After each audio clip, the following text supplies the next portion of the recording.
오늘은 우리가 소아시아 7교회 가운데에 5번째인 4대 교회 사자에게 보낸 편지를 이제 살펴보도록 하겠습니다.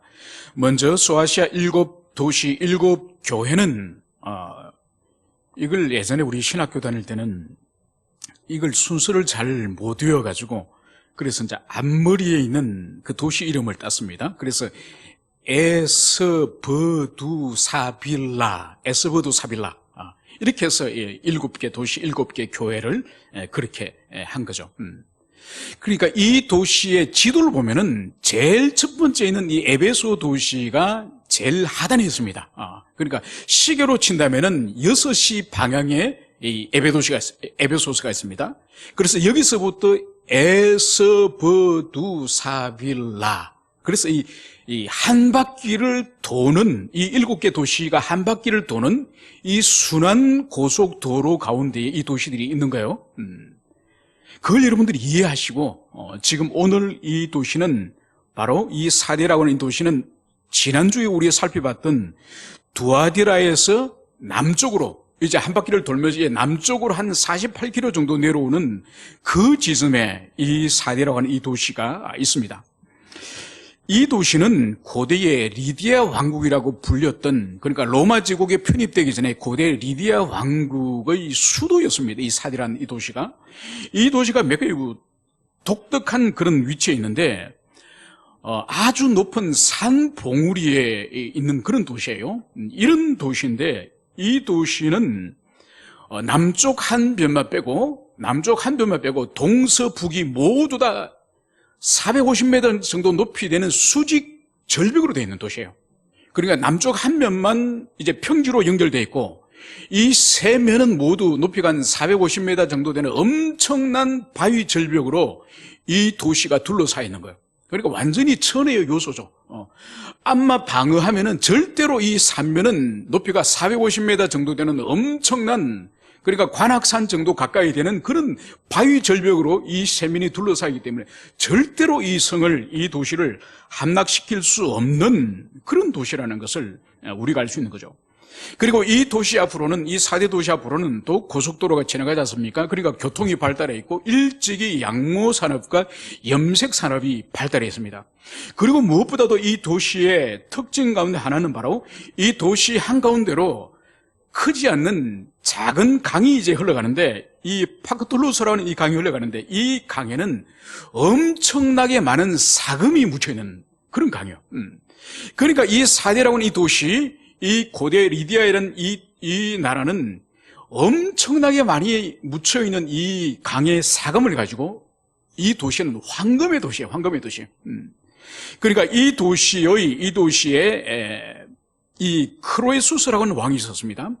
왕들 가운데 이 사람이 가장 부흥을 누렸던 그런 왕인데, 이 사람을 말할 것 같으면 오늘날로 치면은 빌 게이츠 같은, 가장 부자, 한국으로 치면은 이건희 회장 같은, 그러니까 부자로 하면 이건희, 빌 게이츠, 이것처럼 이 4대에 이 크로에수스 왕이 황금의 도시를 구가했던 그런 도시가 바로 이 4대라고 하는 도시죠.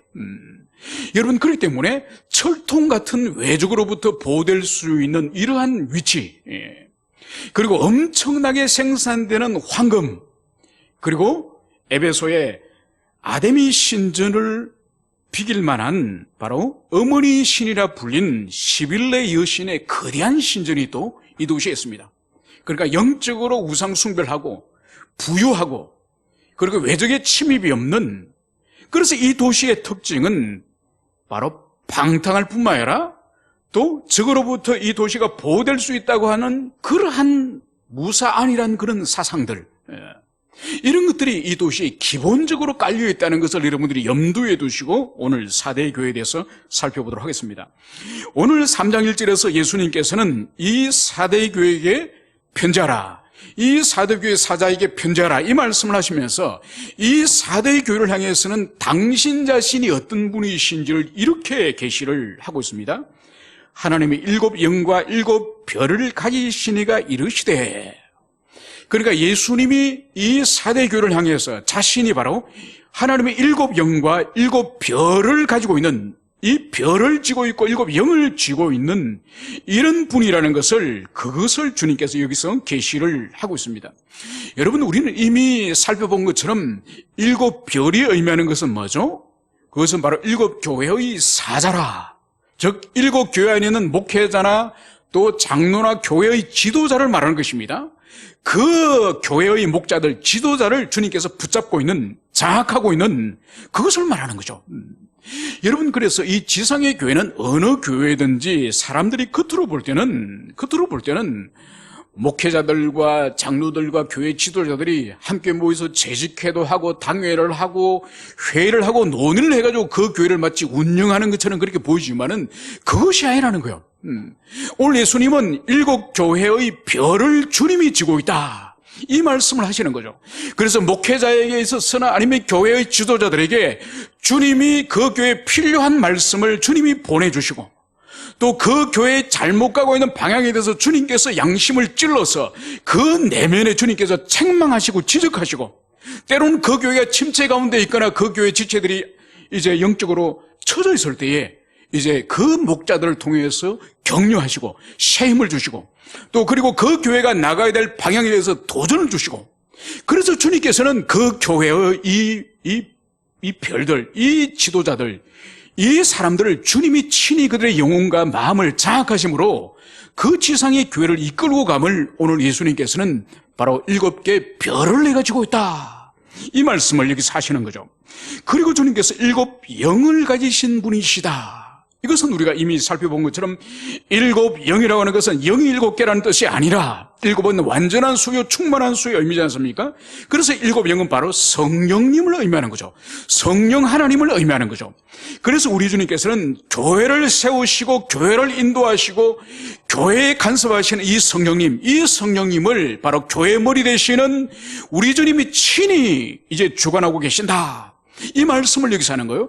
이것은 뭔가 하니까 이제 성령을 통해서 들려주는 이 음성을 너희들이 듣고 순종하라. 그렇지 않으면, 성령의 음성을 너희들이 듣지 않고 순종하지 않으면 내가 너희 교회를 너희들에게 이제 징계하고 너희들을 심판하겠다, 이런 의미가 바로 일곱 영을 쥐고 있다, 이런 의미인 것을 우리가 먼저 기억을 해야 될 것입니다. 이제 3장 1절에서 우리 예수님께서는 4대 교회를 향해서 이제 주님의 평가, 주님의 말씀을 이제 시작을 하십니다. 바로 내가 내 행위를 아노니 내가 살았다 하는 이름을 가졌으나 죽은 자로다. 내 행위를 아노니 내가 살았다 하는 이름을 가졌으나 죽은 자로다. 여러분, 지금까지 우리가 살펴봤던 앞의 네 교회에 대해서 그때 주어진 메시지와 오늘 우리 주님이 이 4대 교회를 향해서 주시는 메시지의 본질적인 차이가 뭔가요? 그것은 바로 지금까지 네 교회에 대해서는 주님께서는 먼저 칭찬을 하시고, 먼저 그 교회의 수고와 그 교회의 희생과 헌신을 주님께서 칭찬하시고, 그리고 그 다음에 주님께서는 그 교회의 허물과 연약한 부분을 책망하지 않으셨습니까? 그런데 오늘 4대 교회를 우리가 이 말씀을 볼 때에 이 교회에 대해서는 바로 단도직입적으로 칭찬은 찾아볼 수 없고 바로 책망의 말씀으로 바로 들어가는 것을 볼 수 있습니다. 여러분, 이것이 무슨 의미를 할까요? 이것은 두 가지예요. 첫째, 이 교회는 칭찬할 거리가 없다는 거예요. 칭찬할 것이 없다는 것이고, 두 번째로는 빨리 주님께서 책망하지 않으면 안 되는 화급함의 문제가 있다는 거예요. 그냥 두고 볼 수 없는, 계속적으로 주님께서 방치할 수 없는 화급한 문제가 이 4대 교회 지금 안에 있다, 이 말씀을 여기서 하는 거죠. 이제 주님께서 내가 내 행위를 아노니, 여러분, 여기서 우리 주님께서 내 행위를 안다고 말씀하실 때에 이 행위는 밖으로 드러난 행위를 말하는 것이 아닙니다. 밖으로 드러나는 행위의 판단은 당연할 뿐만 아니라 바로 어떤 행위를 함에 있어서 그 행위를 할 수밖에 없는 내면의 상태, 영혼의 상태, 내면의 동기, 그것을 주님께서 불꽃 같은 눈으로 통찰하신다는 그 말씀을 여기서 하고 있는 것이죠. 여러분, 이것은 참으로 우리 기독교 신앙에 있어서 중심을 바라보시는 하나님이라는 것은 우리 신앙생활에 있어서 매우 중요한 것이죠. 우리가 대부분 신앙생활에 있어서 신자들이 실패하는 이유가 바로 뭔가 하니까, 우리의 중심과 내면을 통찰하시고 그것을 꿰뚫어 보시는 하나님이라고 하는 그 인식이, 그 하나님의 그 초월적인 능력에 대한 인식이 현재적으로 우리에게 없는 거예요.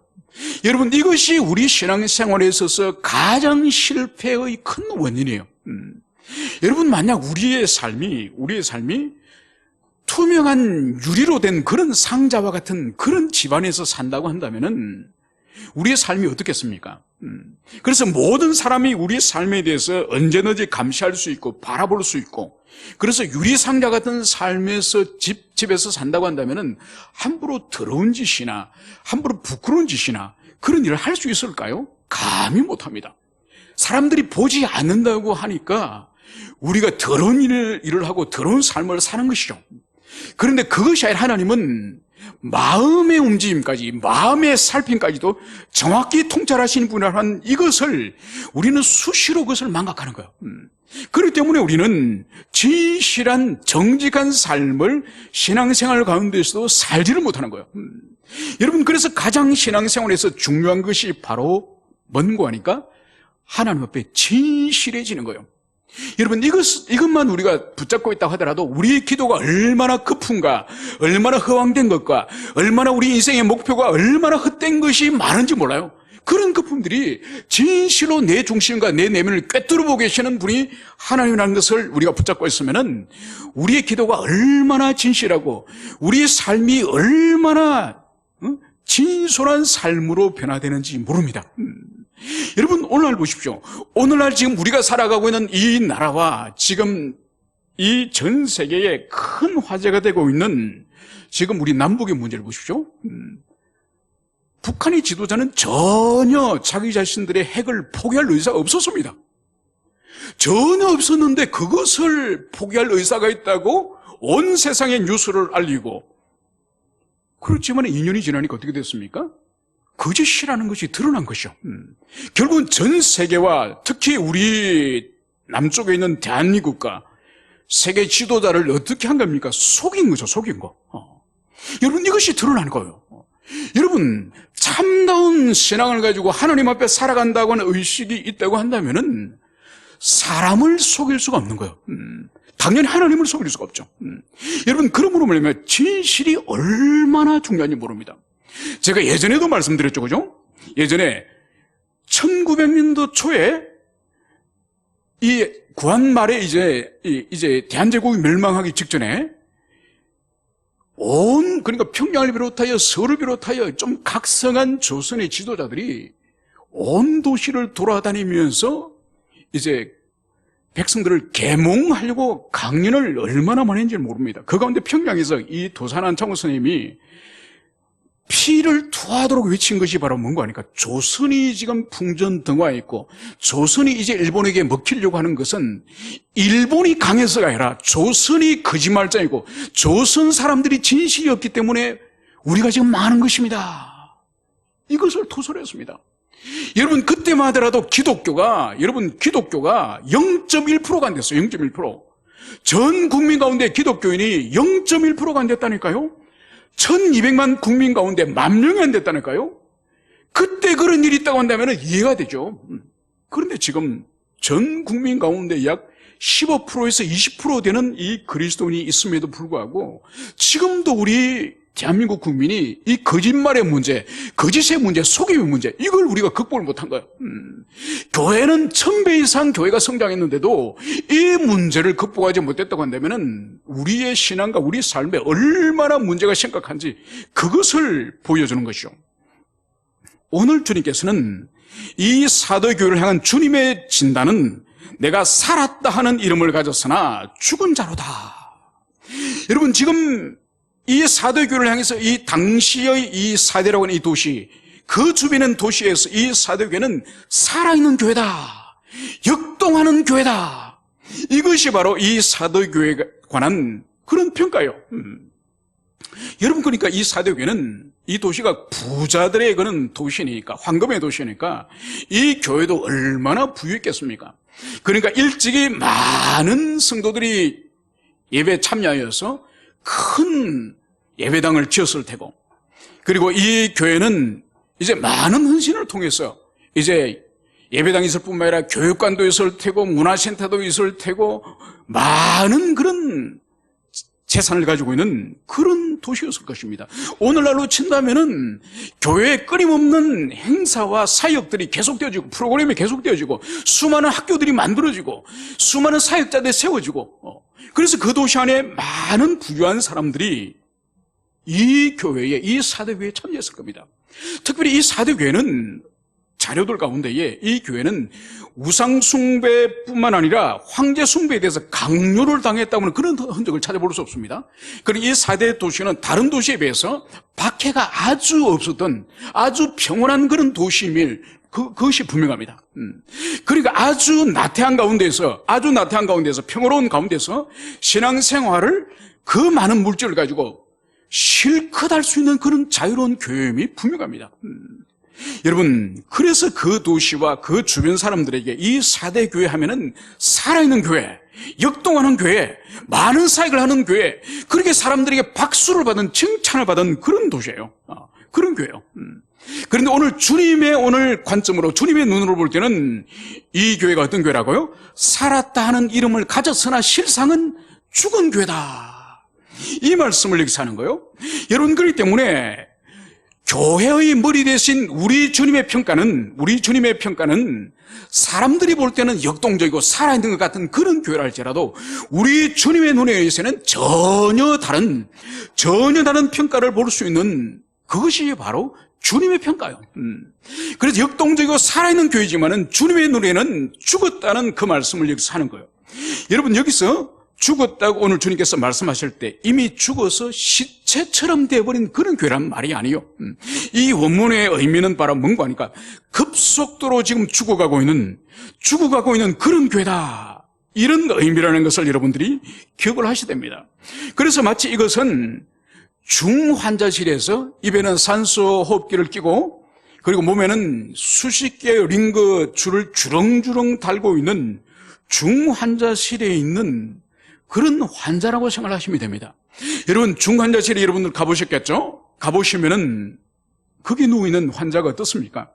분명히 그들은 살아있습니다. 살아있고 아직 호흡을 하고 심장이 뛰고 숨을 쉬고 있습니다. 그럼에도 불구하고 그들에게 있어서 먹을 수 있습니까? 스스로 마실 수 있습니까? 쇼핑을 갈 수 있습니까? 주일날 예배 드릴 수 있습니까? 텔레비전을 볼 수 있습니까? 여행을 갈 수 있습니까? 아무것도 스스로 할 수 없습니다. 오직 기계적인 장치와 다른 사람을 의존하여서 생명이 살아있을 뿐이지 오히려 생명의 증거들은 죽음에 가까운 증거를 그 사람이 더 많이 가지고 있는 거죠.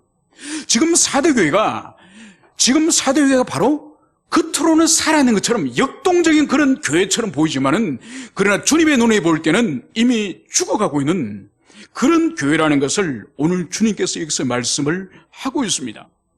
여러분, 그러므로 말미암아서 이제 오늘날 우리에게 만약 대비한다고 한다면은 오늘 우리의 시대를 대비한다고 한다면은 소아시아 이 7교회 가운데 가장 유사한 가장 적합한 하나의 교회를 찾아라 한다면은 저는 과감히 우리 자신을 비롯하여서 이 시대의 교회가 4대 교회와 가장 유사하지 않을까. 특히 한국교회. 여러분, 한국교회는 지금도 전 세계의 가장 대형교회 10개 가운데 한국교회가 그 가운데 7개나 속해되어 있습니다. 앞에 랭킹 1위부터 이 7위까지 여러분, 이 한국교회가 전 세계 대형교회 10개 가운데 7개나 한국교회 차지하는 거예요.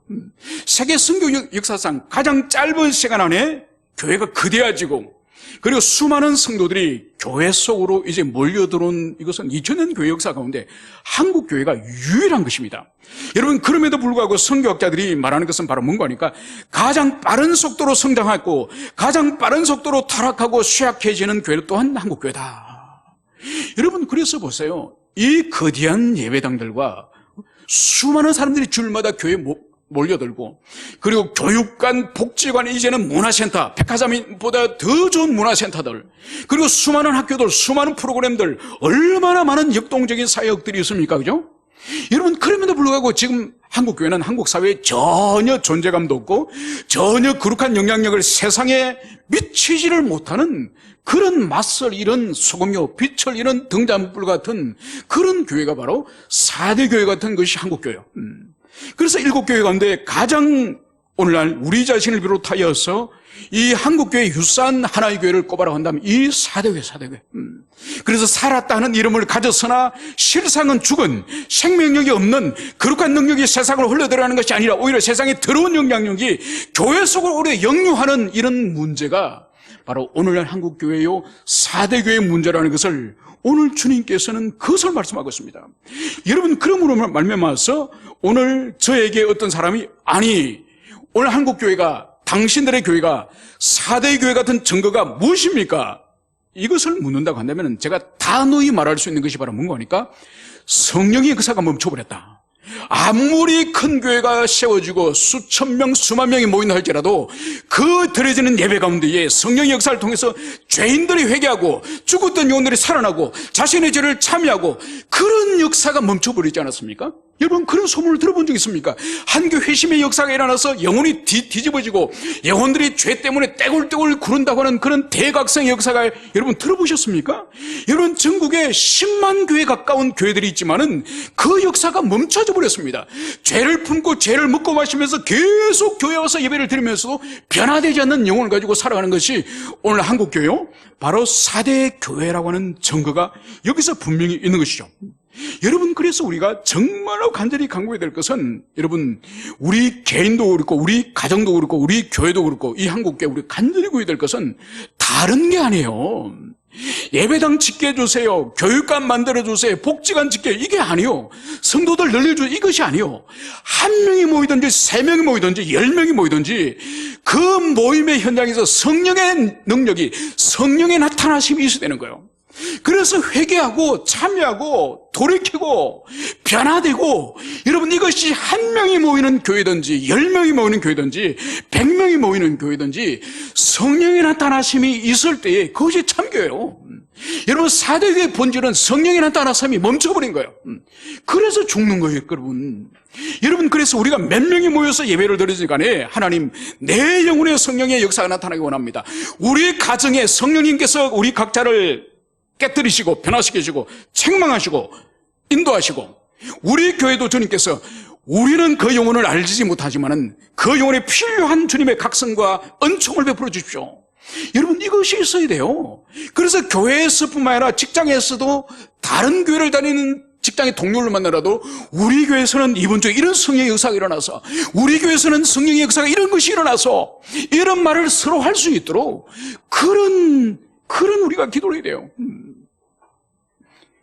이제 주님께서는 이 4대 교회를 향해서 이제 목회적 처방을 하십니다. 그것이 바로 2절에서 너는 일깨어 그 남은 바 죽게 된 것을 굳건하게 하라. 여러분, 오늘 주님의 처방이 뭔가요? 첫 번째, 일깨어. 여러분, 이것은 깨어나라는 것이에요. 지금 너희들이 잠들어 있고 영적으로 빈사 상태고 영적으로 지금 죽어가고 있는 상태인데 그 자리 계속 누워있지 말고, 그 자리 계속 잠자지 말고 깨어서 일어나라는 거예요. 여러분, 이것은 뭔가 그러니까 제일 먼저 자기의 현재의 상태를 부정하라는 거예요. 만족하지 말고 지금 현재 상태를, 잠들어 있는 상태, 빈사 상태, 죽어가는 상태를 만족하지 말고 일어나라는 거예요. 부정하라는 거예요. 여러분, 이것이 제일 먼저 있어야 되는 거예요. 두 번째로 뭔가, 바로 그 남은 바 죽게 된 것을 굳건하게 하라. 이제 깨어났으면은 그 자리 가만히 또다시 들어눕거나 가만히 있는 것이 아니라 바로 그 남은 바 죽게 된 것을 굳건하게 하라. 여러분, 비록 이 4대교회 지금 죽어가고 있는 그런 교회지만은 아직도 남아있는 좋은 것이 소수긴 하지만은 좋은 것이 지금 남아있다. 이것을 주님이 말씀하시는 거예요. 그것이 바로 뭘까요? 4절에서 말하는 옷을 더럽히지 아니한 자. 많은 다수는 아니지만은 이 4대 교회 안에서도 옷을 더럽히지 않은 소수의 사람이 지금 아직도 남아있다. 이 말씀을 여기서 주님께서는 지적을 하고 있습니다. 여러분, 그것이 바로 뭔가 하니까 이 소수의 사람들이 그 도시가 주는 쾌락과 방탕과 그 자신을 더럽히면서 즐기는 그 세상의 모든 욕망을 거부하고 바로 경건을 지금 소유하며 하나님을 사랑하는 그 신앙을 소유하고 있는 그 소수의 무리, 그것을 말하는 거예요. 그러니까 그 사람들의 신앙을 소중히 여기고 그 사람들의 신앙처럼 나머지 모든 사람들도 그 사람을 닮아서 본받아서 다시 옛날의 모습으로 이제 다시 돌아가라, 이 말씀을 주님께서 하고 계시는 거죠. 여러분, 오늘 주님께서 분명히 남겨져 있는 사람이 있다는 거예요. 여러분, 아무리 교회 전체가 영적으로 망한 것 같고 교회 전체가 영적으로 죽어버린 것 같지만은 완전히 죽은 시대는 없습니다. 완전히 한 교회가 완전히 다 죽은 그런 교회는 없습니다. 여러분, 그래서 보십시오. 엘리야가 바알과 아세라를 섬기는 그 우상 숭배가 북이스라엘 전역에 만연했을 때에, 그래서 하나님의 선지자를 이 아합왕이 다 잡아서 죽이고 있을 때에 엘리야가 어떻게 기도했습니까? 주님, 이제 저 하나 남고 나머지 모든 여호와의 선지자는 다 죽었습니다. 이렇게 말했을 때에 하나님께서 엘리야에게 무엇을 말씀하셨습니까? 아니다, 너 하나만 남은 것이 아니라 아직도 바알에게 무릎을 꿇지 않는 7,000명의 용사를 내가 숨겨뒀다. 여러분, 이렇게 말씀하지 않았습니까? 그것처럼 이 사대교회가 지금 다 죽은 것이 아니라 그 가운데에 이제 신앙의 순결함을 여전히 지키고 있는 경건한 무리, 그들이 남아있다. 그래서 그들을 통해서 너희 교회가 다시 시작하라, 이 말씀을 주님이 주신 거죠. 그러면서 주님께서 이제 3절에서 이렇게 또다시 말씀하십니다. 그러므로 내가 어떻게 받았으며 어떻게 들었는지 생각하고 지켜 회개하라. 여러분, 여기서 오늘 주님께서 이 사도에게 중요한 말씀을 합니다. 이제 다시 깨어나고 다시 이제는 깨어난 그 사람들이 남아있는 것을 소중히 여기면서 다시 하나님께로 돌아갈 수 있는 그 원동력이 무엇인지 그것을 말씀하고 있으니 바로 내가 어떻게 받았으며 어떻게 들었는지 그것을 생각하고 지켜 회개하라. 여러분, 여기서 내가 어떻게 받았고 어떻게 들었는지 이것이 무엇일까요? 여러분, 이것은 바로 뭔가 하니까 사대교회 너희들이 처음부터 잘못된 교회, 처음부터 너희들이 그렇게 타락하고 변질한 교회가 아니라는 것을 여기서 보여주는 거예요. 이 사대교회도 한때는 하나님의 그 말씀, 십자가 복음을 깊이 깨닫고 영혼이 떼굴떼굴 구르는 것처럼 감격하고 주님 앞에 부끄러워하였던 그 대각성의 때가 있었음을 보여주는 것이 바로 너희들이 그 복음을 어떻게 받았는지, 어떻게 들었는지 그때를 기억하라, 이것을 주님께서 말씀하시는 거죠. 여러분, 그러므로 말미암아서 우리가 하나님께로 돌아가기 위해서 깨어난다 할지라도 우리 스스로 안에 있는 자가 발전할 수 있는 그런 힘이 우리 안에 없는 거예요. 여러분, 그렇기 때문에 우리가 제일 먼저 기억해야 될 것이 바로 뭔가 하니까 우리가 어떻게 받았고 어떻게 들었는지, 우리가 주님을 처음 깊이 만났던 십자가의 그 은혜로 다시 돌아가야 되는 거예요. 그것을 기억해야 되는 거예요. 그러면서 그때 주님께서 나에게 어떤 은총을 베풀어 주시고 그 전에 내가 어떤 영적인 사망 상태에 있었는지, 얼마나 더러운 인생을 살았고 얼마나 주님 앞에 부끄러운 인생을 살았는지, 그래서 주님께서 나를 위해서 얼마나 큰 희생을 치르셨는지 그 첫사랑을 기억하면서 그 첫사랑으로 돌아갈 때에 성령께서 우리 심령에 큰 감화를 주셔서 우리가 깨어날 뿐만 아니라 다시 이전에 주님을 사랑했던 그 재헌신의 자리로 그렇게 나갈 수 있는 거예요. 여러분, 이것이 참으로 중요한 거예요. 여러분, 저도 집에 이렇게 두꺼운 노트에 제가 신앙생활을 평신도 시절에 제가 열심히 목사님 설교하시는 거를 제가 거의 이렇게 설교를 하시면 제가 이 메모하는 노트 속도가 좀 빨라요. 그러니까 설교하시면 거의 80% 90% 이상을 메모를 다 할 수 있습니다. 거의 다 받아 적을 수 있습니다. 제가 그걸 10년을 적습니다. 10년을. 그래서 지금도 아주 낙서처럼 비슷한 그런 저희 가족들에게 읽어보라 그러면 아빠 글씨는 도무지 암호라고 말하는 그런 노트들이, 이래 두꺼운 노트들이 10건은 넘어요. 엄청 많습니다. 그걸 버리지 않는 이유는 한 번씩 제가 펼쳐보는 거예요. 내가 평신도 시절 때 하나님께 헌신하기로 작정했을 때에 내가 한 말씀도 놓치지 않으랴. 그래서 그것을 다 빼곡하게 쓰고 그것을 구역장 모임하기 전에 그날 설교했던 것을 내가 미리 다 읽어봅니다. 읽어보고 또 주중에 그 다음 주 시리즈 설교를 하기 때문에 그 다음 주 예배 드리기 전에 내가 빼곡히 메모했던 그걸 또다시 다 읽어봅니다. 읽어볼 뿐만 아니라 거기서 이제는 설교의 그 말씀을 내가 묵상하고 내가 각성하면서 나에게 또 하나님이 주시는 깨달음이 있을 거지 않습니까? 그래서 두 번째로 나에게 주님이 주관적으로 깨닫게 하시는 말씀이 있으면 빨간 볼펜으로 이제 그 밑에 밑줄을 긋고 빨간 볼펜으로 또 빼곡하게 씁니다. 그래서 각 줄을 주석을 달아가면서까지 두 번, 세 번씩 읽은 거죠. 그러니까 그 노트가 지금도 집에 서가에 그대로 있습니다. 왜냐하면 은혜가 식어지고 내 마음이 힘들 때에 그것을 끄집어내 보는 거죠. 그리고 한 30년 전에 제가 구입한 성경이 있습니다.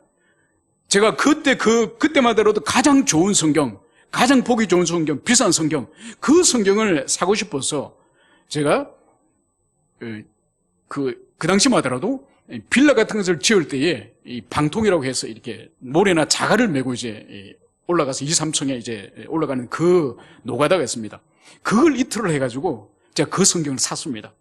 그래서 그 성경을 제가 읽은 것만 하더라도 한번 아마 수십 분을 읽었을 겁니다. 그래 그 책은 너덜너덜하고 모든 구절에 처음에 은혜 받을 때 이렇게 파란색으로 밑줄 긋고 그 다음에는 노란 형광펜으로 밑줄 긋고 그 다음에 빨간색으로 밑줄 긋고 그러니까 그 성경 전체가 색연필로 도배가 되어버렸습니다. 이제 볼 수가 없어요. 그러니까 그것을 읽기도 힘든 성경책을 버리지 않고 책상머리에 그대로 두는 거예요. 그래서 내 영혼이 식어지고 내 영혼이 주님 앞에 답답하고 영적으로나 또 아니면 인격적으로 어떤 문제가 있을 때에 그 옛날에 주님께서 은혜 베풀어 주셨던 그거를 펴서 읽어보고 넘기면서 그때를 생각하는 거죠.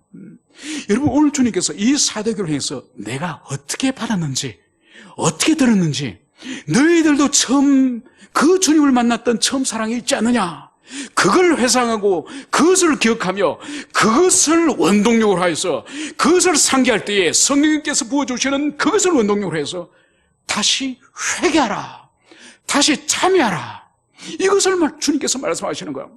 여러분 우리 그리스도인의 가장 큰 특권은 바로 뭔가 하니까 얼마나 큰 죄에 빠져있든지 간에 얼마나 큰 죄에 빠져있든지 간에 진실로 회개하면은 그 무거운 죄로부터 자유할 수 있는 것이 우리 그리스도인에게 주신 특권이에요. 그러나 아무리 작은 죄라도 회개하지 않고 그것을 감추고 그대로 있으면 그대로 남아있는 것이 이게 영적인 원리예요. 여러분 그래서 보십시오. 베드로가 우리 주님을 저주하고 부인하고 그렇게 했지만 진실로 참여하니 다시 주님의 사도 가운데에서 주님께서 이제 그에게 지도자로서 여전히 사도들 가운데 머리로서 직분을 맡기고 사역을 맡기지 않습니까? 그죠? 여러분 이것이 우리 기독교 신앙이에요. 아무리 큰 죄를 과거에 지었고 과거에 그런 악한 삶을 살았다 할지라도 진실로 참여하면 주님 기억하지 않으시고 우리 양심과 내면에 자유를 주시는 거예요. 오늘 주님께서는 그것을 말씀하시는 거예요. 그래서 과거에 어떻게 구원을 얻었고 어떻게 십자가의 은총을 경험했는지를 회상하며 그것으로 이제 너희들이 회개하라. 이것을 주님께서 이것을 말씀하고 있음을 우리가 볼 수 있습니다. 이제 주님께서는 이제 이 경고와 이 말씀을 증거하시면서 만일 일깨지 아니하면 내가 도둑같이 이르리니 어느 때에 내가 이를지 내가 알지 못하리라. 분명히 주님께서는 어떻게 다시 돌아갈지 어떻게 회개할지 이 모든 방법과 과정을 주님께서는 말씀하셨습니다. 말씀하셨음에도 불구하고 이 사도교회가 만일 일깨지 아니하면은 계속적으로 거기서 누워서 잠을 자면서 영적 빈사 상태에서 계속 있으면은 우리 주님이 어떻게 하시겠다고요? 내가 도둑같이 이르니. 여러분 이 4대 교회를 향해서 주님께서 도둑같이 임한다고 하는 이 말씀은 잠시 전에 제가 말씀드렸다시피 이 사도교회는 이 사방 가운데 이 3면이 450m 되는 이 수직 절벽으로 둘러싸여 있는 천혜의 요새요. 개미 한 마리 타고 들어올 수 없는 그런 천혜의 요새요. 그런데 이 도시가 두 번 함락이 됩니다. 이 두 번 이 성이 불타버리는데 그게 바로 뭔가 하니까 이 사람들이 안전하다 여겼던 이 수직 전력 비밀문으로 이제 군대가 들어옵니다.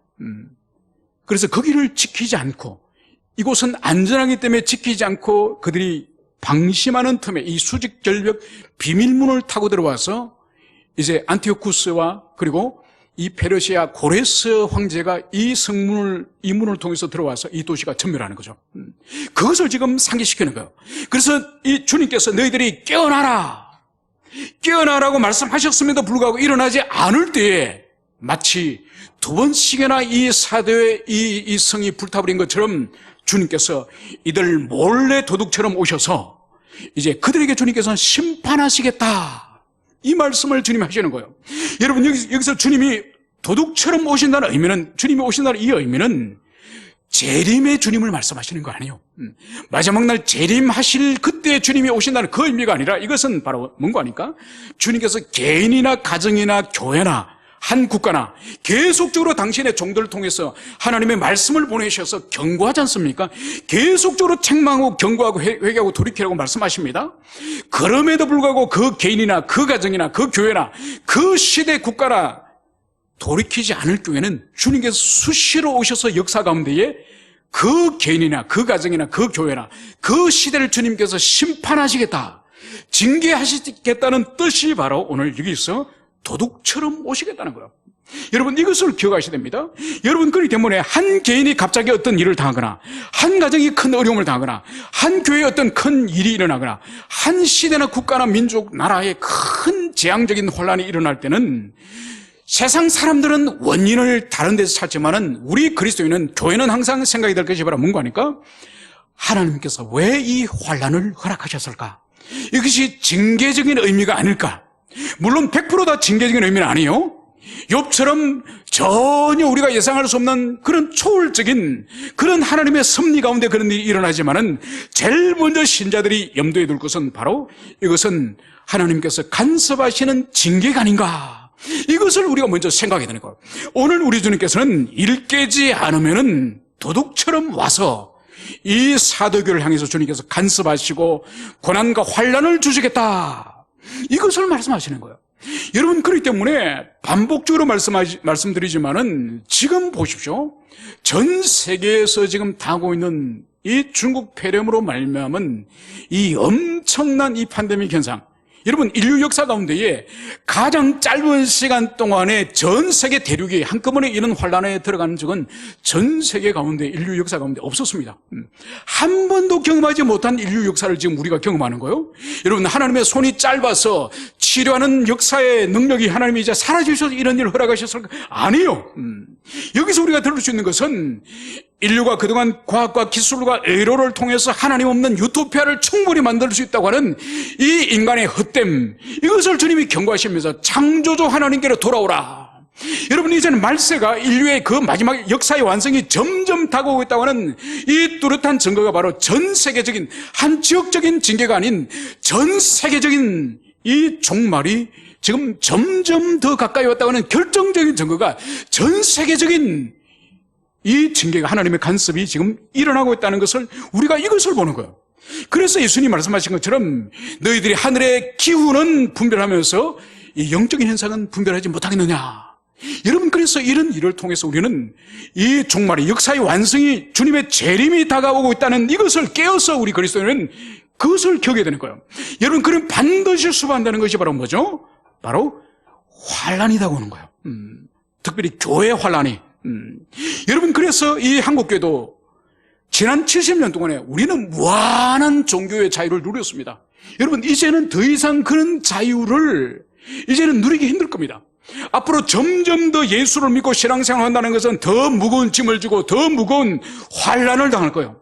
여러분, 그러므로 말미암아서 이것은 바로 뭔가 하니까 앞으로 남아있는 교회 시대는 알곡과 쭉정이가 명백하게 나누시는, 그래서 신앙생활을 하고 예수를 믿게 되면 더 환난과 고난을 당할 때에 쭉정이들은 다 빠져나가는 거죠. 다 빠져나가 버리고 진짜 알곡만 남는 그런 환난의 시대가 다가올 것을 여러분들이 그것을 예상해야 돼요. 그래서 국가에서나 정부에서나 어떤 기독교인과 교회에 대해서 불이익이 찾아올 때는 계시록에서 예수님이 일찍이 말씀하셨던 그런 시대가 이제 오구나. 그것을 우리가 믿어야 되는 것이지, 그렇게 생각하면 안 된다는 거예요.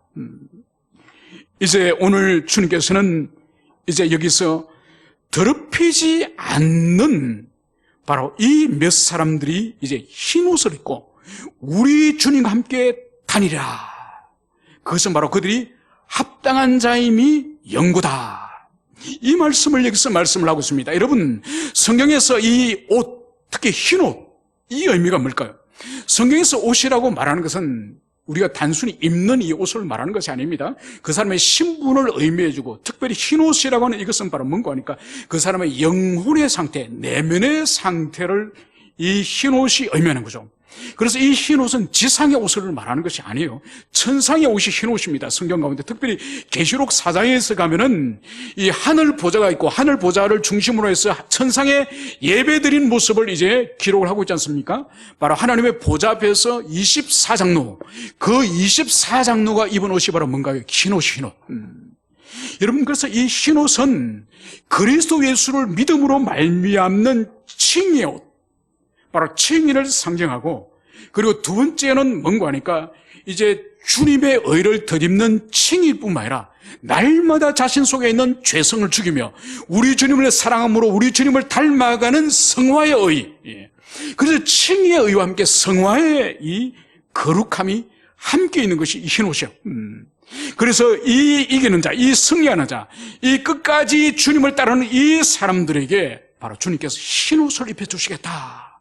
그래서 주님과 함께 이제는 다닐 것이다. 왜냐? 바로 그들이 합당한 자다. 주님과 다니기 합당하고 주님과 함께 흰 옷을 입게 합당한 자다. 이것을 주님께서 여기서 말씀을 하고 있습니다. 이제 마지막으로 우리가 5절을 살펴볼 때에 주님께서는 이기는 자에게 흰 옷을 입을 것과 함께 또 한 가지를 더 말씀하시는데, 그것은 바로 그 이름을 생명책에서 결코 지우지 아니하고. 여러분, 흰 옷을 입은 자, 이 승리한 자, 이기는 자, 이 사람들은 바로 하나님의 생명책에 그 사람들의 이름이 있다는 거죠. 여러분, 오늘도 우리가 찬송을 할 때에 나팔 불 때 나의 이름, 그죠? 바로 천사가 이제 우리 주님과 함께 이제 나팔을 불면서 재림하실 때에 이제 하나님의 보좌가 펼쳐지고 그 보좌 앞에 하나님의 생명책이 있지 않습니까? 그 생명책에 우리의 이름이 있을 것인가 없을 것인가, 여기에 모든 것이 결정되는 거예요. 그리고 이 땅에서 그 사람이 목사였든지 장로였든지 권사였든지 아니면은 50년을 신앙생활을 하든지 지금까 하나님께 바친 것만으로도 11조가 10억이 됐는지 아무 상관없습니다. 그 보좌 앞에 펼쳐진 생명책에 그 사람이 이름이 있느냐, 그 사람의 이름이 없느냐, 여기에 그 사람의 영원한 운명이 결정되는 거죠. 영원한 운명이. 오늘 주님께서 이 흰옷을 입고 주님과 함께 다닐 이 사람이 바로 주님의 그 보좌 앞에 있는 그 생명책에 결단코 이름을 지우지 않겠다. 이 말씀을 주님이 약속하시는 거예요. 여러분, 이 말씀을 오해를 했으면 안 됩니다. 우리가 신앙생활을 좀 잘못하거나 우리가 죄에 좀 넘어지거나 그러면 생명책에 이름이 있는데 우리 예수님이 지우개를 가져가서 확 지워버리고, 넌 안 되겠어. 너는 처음에는 잘하는 것 같은데 요즘 신앙생활을 보니까 도저히 안 되겠어. 확, 이런 뜻이 아니에요.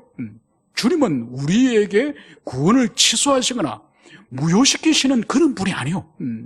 그런 의미라기보다는 오늘 이름을 지우지 아니하겠다, 이 말씀을 하시면서 그 이름을 내 아버지 앞과 천사들 앞에 시인하리라, 이 말씀을 우리 주님 하시는 거예요. 이것은 뭔가 하니까 주님의 보좌 앞에 그 펼쳐진 생명책 안에 많은 성도들의 이름들이 이렇게 새겨져 있을 거지 않습니까? 그 이름이 새겨져 있지만은 오늘 이 사도교회 끝까지 믿음으로, 끝까지 주님을 사랑하며 그 세상 사대의 그 문화를 받아들이지 않고 세상에 타협하지 않고 거룩을 지켰던 그 승리한 사람, 흰옷을 입은 이 사람의 이름을 바로 우리 예수님께서 아버지 앞과 천사들 앞에 시인하겠다, 이 말씀을 주님이 하시는 거예요. 이 의미는 바로 뭔가 하니까 그 많은 이름들 가운데서도 주님, 이 사람을 보십시오. 이 사람은 큰 교도 아니고 작은 개척교회에서 평생을 섬기면서 이름도 없이 빚도 없이 그렇게 충성스럽게 사람들에게 인정을 받지 못하고 사람들에게 박수를 받지 못하고 사람들에게는 칭찬을 받지 못했지만은 주님, 이 사람을 주님 봐주십시오. 이 사람을 특별하게 주님 칭찬해 주십시오. 여러분, 이런 의미예요. 그래서 그 많은 생명책 이름들 가운데 이 사람에 대해서 하나님 특별한 상을 주십시오. 헌신자에 대해 주님께서 이 사람을 기억해 주십시오. 이것을 오늘 예수님께서 많은 구원받은 사람들 가운데서도 특별하게 이 끝까지 견디고 흰옷을 입은 이 사람에게 아버지에게 그렇게 탄원함을 그것을 볼 수 있습니다. 여러분, 그래서 오늘 이 사도교회를 향해서 주님이 주시는 이 말씀을 결론을 맺으면 바로 뭔가 하니까 그 사도교회가 주는 그 풍요로움, 오늘날 자본주의가 주는 이 행복적인 상황, 이 물질적인 풍요와 이 자유와 이 안정, 이 가운데에 우리 신앙이 점점점 식어지고 점점점 첫사랑을 잃어버리고 점점 더 사명을 잃어버리는 우리 시대와 너무나도 유사한 이 사도교회에 죽어가는 그 상태로 그대로 두지 말고 깨어나라, 일어나라. 그리고 몇 사람 남아있는 그 사람들의 그 순수한 그 신앙을 본받아라. 그리고 그 사람의 신앙을 따라서 다시 시작하라. 다시 끝까지 지켜라. 그러면은 내가 모든 사람들 가운데 너희들을 기억하며 너희들의 이름을 기억하겠다. 너희들의 상급을 주시겠다. 이 약속을 말씀을 하고 있는 거예요. 여러분, 우리가 기억해야 될 것은 오늘 우리가 지상에서 살아가는 이 인생의 시간, 이 신앙의 시간이 길게 느껴집니까? 긴 것이 아니에요. 잠시 잠깐이요. 여러분, 벌써 저 같은 경우에도 나이가 50 중반이 되었습니다. 벌써 하나님께 다가갈 날이 점점 다가오는 거예요. 여러분, 그래서 우리가 계시록을 공부하는 동안에 우리의 신분을 항상 여러분들이 기억해야 될 것이 바로 뭔가 하니까 우리는 정혼한 신부다. 이미 예수님과 이제 약혼하였고 약혼하여서 1년이 지나면 신랑이 맞이하러 다시 오는 것처럼 이제 주님의 재림의 때가 오면은 주님이 천사장의 나팔 소리와 함께 이제 이 땅에 와서 신자들을 아버지 집으로 인도할 바로 신랑이신 예수님이 우리를 맞이하러 오실 것이고 우리는 그 신랑을 맞이할 정혼한 신부다. 우리의 사명은 정혼한 신부로서 신랑을 맞이하기 위해서 정결하고 거룩하게 이 땅에서 준비하는 것이 바로 이 신부의 정혼한 약혼녀의 신부의 사명이다. 여러분, 이것을 가슴에 새기십시오. 이것을 새길 때에 4대 도시가 주는 자유와 방종과 그 물질적인 풍요와 그 육체적인 쾌락, 이것이 순식간에 찰나간데 지나가는 것이라는 것을 우리가 깨닫고 우리가 그 모든 세상의 유혹과 죄의 유혹을 이길 수 있으니까 나는 정혼한 신부다. 나는 신랑을 만나야 된다. 나는 신랑을 만나서 이제는 천국 잔치에 나는 참여해야 된다. 이것을 여러분들이 붙잡을 때에 죄와 육신의 욕망을 쳐서 복종할 수 있는 힘이, 원동력이 여러분들에게 성령께서 부어 주실 것입니다. 함께 기도하시겠습니다.